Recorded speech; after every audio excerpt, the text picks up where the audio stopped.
Gentleman yields back. I now recognize Ms. King-Hinds from the Northern Mariana Islands for 5 minutes.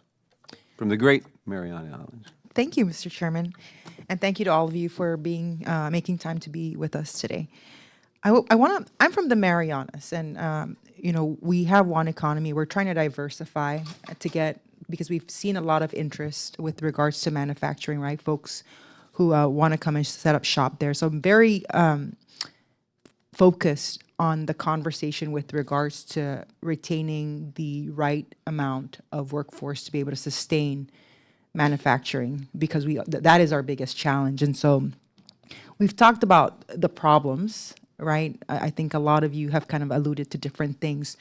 I'm kind of more focused on what is it that Congress can do to actually address the problem so that, however many years from now, we don't have this massive amount of shortage, right, that can't sustain your industry. And I'll open up the floor to whoever wants to answer first. I can go first here. Go ahead. I was just going to say, we haven't talked that much about healthcare, and we know about these credits that are expiring. I just don't think we should keep subsidizing a broken system. The healthcare system is broken. We need a new strategy. So to the extent that we continue to tax ourselves to pay for a broken strategy, and then us employers, it costs us more to provide health insurance for our employees, that's what's got to stop. So this isn't about whether or not to extend a credit on a failing system. Throw out the system and start over and find a system that works and is cost competitive with the rest of the world. Well, I could put that in perspective. It turns out that the average healthcare cost of a family of four in the U.S. equals the average wage of a Chinese worker.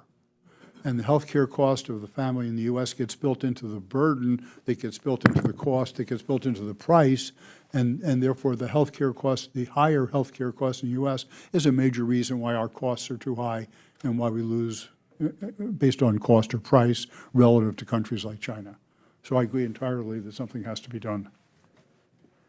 Can I follow up then? So are you attributing that cost to the inability to retain workforce?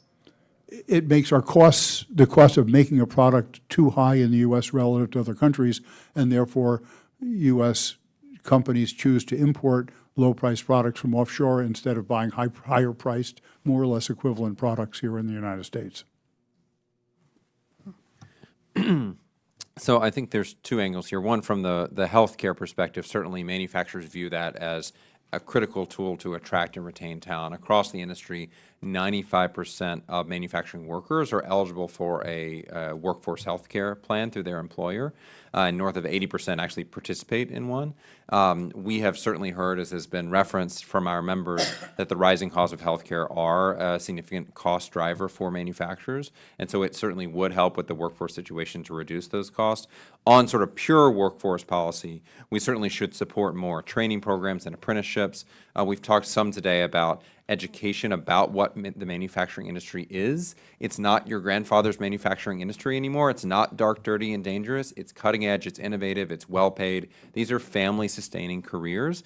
And so if we're supporting career and technical education programs to get manufacturing workers out of the CTE programs and onto manufacturing shop floors, that's a huge step in the right direction of building the manufacturing workforce of the future, in addition to immigration policies that help us fill the jobs that we might not be able to fill with the domestic workforce. So there's a lot of pieces to that puzzle to ensure that we have the skilled workers that we need to drive manufacturing forward.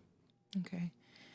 I have a follow-up question for you, Mr. Crane. So, in your testimony, you describe how large companies often have the resources to maintain internal training programs that small businesses lack, and you mentioned the need for policies that would allow small businesses to close that gap. Can you just be a little bit more specific so that we get an idea of what your thoughts are on that issue?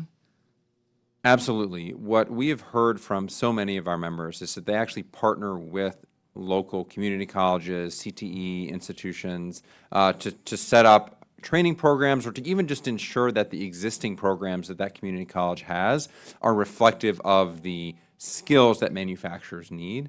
And so from my perspective, continued focus on those skills specifically and in helping prospective students or adults who want to go back to school, or even adults who are employed who want to gain those skills, that we're really focusing from a policy apparatus on manufacturing specific skills. So machinists, technicians, welders, electricians, et cetera. If you have those certifications, that's going to set you up for success in manufacturing and help the industry writ large. I'm out of time. Thank you, Mr. Chair.